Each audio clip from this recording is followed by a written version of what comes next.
প্রিয় বাংলাদেশের সর্বস্তরের জনগণ, আসসালামু আলাইকুম। আপনারা হয়তো জেনে থাকবেন, গতকাল আমি লং মার্চের ডাক দিয়েছিলাম এবং একাই আমি কমলাপুর রেল স্টেশনে যখন অবস্থান করি লং মার্চের জন্য প্রস্তুতি নেই, এবং সেখানে তখন তারা কমলাপুর রেল স্টেশন ম্যানেজারের তাদের তত্ত্বাবধানে টোটালি তারা কি করলেন, তারা পুলিশ সদস্য এবং আনসার বাহিনী দিয়ে ব্যারিকেড দেন কমলাপুর স্টেশনের টোটাল গ্রাউন্ডে, এবং তারা আমাকে কোনোভাবেই কমলাপুর রেল স্টেশনে ঢুকতে দিলেন না। আমার বিরুদ্ধে কমলাপুর রেল স্টেশনের ভিতরে ঢোকার নিষেধাজ্ঞা জারি করা হয়। আমি বুঝতে পারিনি এটা কেন করা হয়েছে, যেহেতু আমি এই দেশের একজন নাগরিক।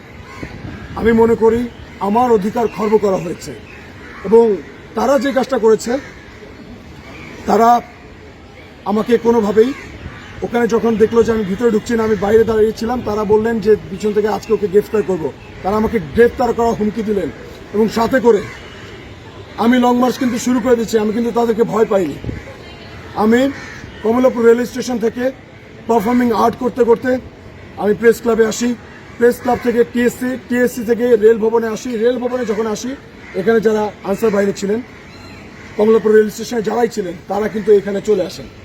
এখানে আসার পর তারা গেট আটকে দেওয়ার চেষ্টা করলেন, তারা আমাকে ভিতরে দিতে দিলেন না, যেহেতু তারা আমাকে পরামর্শ দিয়েছিলেন যে আপনি এখানে না দাঁড়িয়ে থেকে ফর্মাল প্রসিডিউর মেনটেন করেন। আমি বলেছিলাম ওকে, আমি তাদের কথা মতো আজকে ফর্মাল প্রসিডিউর মেনটেন করতে এসেছি। আমি কিন্তু বাংলাদেশ রেলের যে মহাপরিচালক, তার কাছে হচ্ছে গিয়ে আমার স্মারকলিপি দিতে এসেছি, কিন্তু তারা যেই কাজটা করলেন, তারা আমাকে ভিতরে ঢুকতে দিলেন না। তারা বললেন যে আপনাকে ভিতরে ঢুকতে দেওয়া হবে না, মানে সেখানেও বাধা, যাতে আমি কোনোভাবে আমার ফর্মাল প্রসিডিউর মেনটেন করতে না পারি, তারা সেই চেষ্টা করছিলেন। কিন্তু যখন সাংবাদিক ভাইরা চারপাশে ঘিরে ধরে এবং তারা ক্যামেরার সামনে হচ্ছে কথা বলতে বলা হয়, তখন তারা একদম তাদের স্টেটমেন্ট একদম পাল্টে দেয়, একদম পল্টি নিয়ে ফেলে। তখন তারা হচ্ছে গিয়ে আমাকে বলে যে আচ্ছা ঠিক আছে, আমরা দেখছি কি করা যায়। তখন তারা আমাকে কারা হচ্ছে গিয়ে কথা বলবে, রেলওয়ের যে মহাপরিচালক তার সঙ্গে কারা দেখা করবে, তাদের নাম ঠিকানা চায় এবং আমরা দেই। এবং হচ্ছে যারা সাংবাদিক ভাই, তাদেরকে আবার বলে যে তারা যেন ভিতরে ঢুকতে না পারে। তারা সাংবাদিকদেরকে কোনোভাবে ভিতরে অ্যালাউ করছিল না। তারপরে এক পর্যায়ে হচ্ছে সাংবাদিক ভাইদের সঙ্গে তর্কাতর্কির পরে এক পর্যায়ে তারা ভিতরে ঢুকতে দেয়। ভিতরে ঢোকার পরে সেখানে আবার একটা নাটক শুরু হয়। নাটকটা এটা হয় যে এখানে যে মহাপরিচালক সাহেব, তিনি আমার স্মারকলিপিটা গ্রহণ করলেন এবং একটা রিসিপ্ট কপি চাইলাম, তিনি রিসিপ্ট কপি দিলেন। কিন্তু সে বলল যে আমার দাবিগুলো নাকি শতভাগ যৌক্তিক, কিন্তু একটা কিন্তু সে যুক্ত করেন যে তিনি বলেন যে আমরা তো এতদিন যাবৎ সহজের বিরুদ্ধে ওরকম কোনো অভিযোগই পাইনি, তো আমরা অভিযোগ পেলে অবশ্যই সহজের বিরুদ্ধে স্টেপ নিব। আমি অবাক হই, আজকে 12টা দিন কমলাপুর রেল স্টেশনে আমি অবস্থান করছি, আমার অভিযোগ তার কাছে যায়নি। এতগুলো মানুষ ঈদে বাড়ি যেতে পারেনি, টিকিট পায়নি, তাদের যে কান্না, তাদের যে আহাজারি, সেগুলো কি তার কান পর্যন্ত পৌঁছায়নি? এতগুলো দিন কালোবাজারের সঙ্গে যুক্ত এই নিউজ ওই নিউজ, কত নিউজে সহজের নাম আসলো, সেগুলো কি তিনি দেখেননি? তার দায়িত্বের জায়গা থেকে তিনি যে কতটা সৎ এবং কতটা যে অ্যাক্টিভ, এটা তিনি তার কথা প্রমাণ দিয়ে দিয়েছেন। তো তার প্রতি আমি আর কোনোভাবে ভরসা রাখতে পারছি না। আমি ফর্মাল প্রসিডিউর মেনটেন করে দিয়েছি, আমি আমার দায়িত্ব পালন করেছি। এবং হ্যাঁ, তিনি জাস্ট একটা দফার কথা বলেছেন, বাদ বাকি 5টা দফা যে আমার বাকি আছে, সেগুলো কে হচ্ছে আশ্বাস দিবেন, সেগুলো পূরণের কথা কে বলবেন? তা আমি কোনোভাবেই তার যে স্টেটমেন্ট, আমি শান্ত হতে পারছি না। আমি মাননীয় প্রধানমন্ত্রী শেখ হাসিনার যে স্টেটমেন্ট, দুর্নীতির বিরুদ্ধে জিরো টলারেন্স, আপনি কি তার পক্ষে কিনা এটা বলে তাকেও, যদি সে যখন বলেছে আমি তার পক্ষে, তখন তাকেও কিন্তু আমি গোলাপ ফুল দিয়েছি।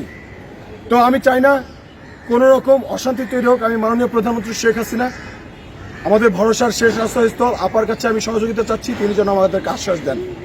এবং হ্যাঁ, এটাও শুনছি যারা এই সিন্ডিকেটের সঙ্গে যুক্ত, মাননীয় প্রধানমন্ত্রী যদি আমাকে আশ্বাস দেন, রেলমন্ত্রী যদি আমাকে আশ্বাস দেন, তারা নাকি স্ট্রাইক করবে, ধর্মঘট করবে। আমি আজকে এখানে স্মারকলিপি দিয়েছি এবং সাথে সাথে 48 ঘন্টার আলটিমেটাম দিলাম।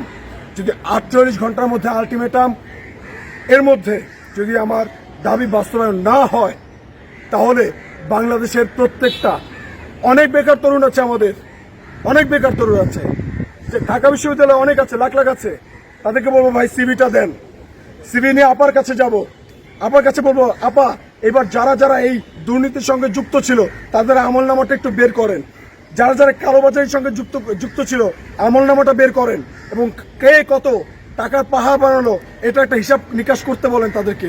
যখন দেখবো তারা কোনোভাবে আমলনামায় দোষী হিসেবে সাব্যস্ত হয়েছে, সাথে সাথে এখান থেকে নক আউট করে যারা যারা হচ্ছে দক্ষ মেধাবী স্টুডেন্ট আছে তাদেরকে আমরা হচ্ছে রিক্রুট করার জন্য আবেদন জানাবো আপনার কাছে।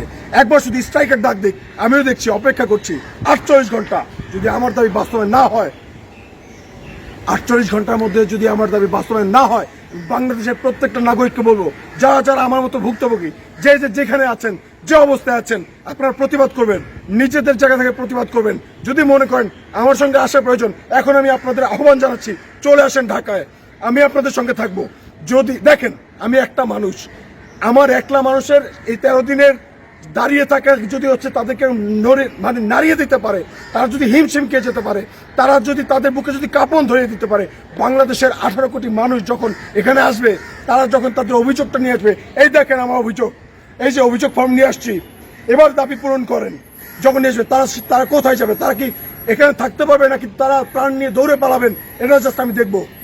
আমি অপেক্ষা করছি আপনাদের 48 ঘন্টা। আমি আমার অবস্থান কর্মসূচি 48 ঘন্টা পর্যন্ত শান্তিপূর্ণভাবে কন্টিনিউ করে যাব।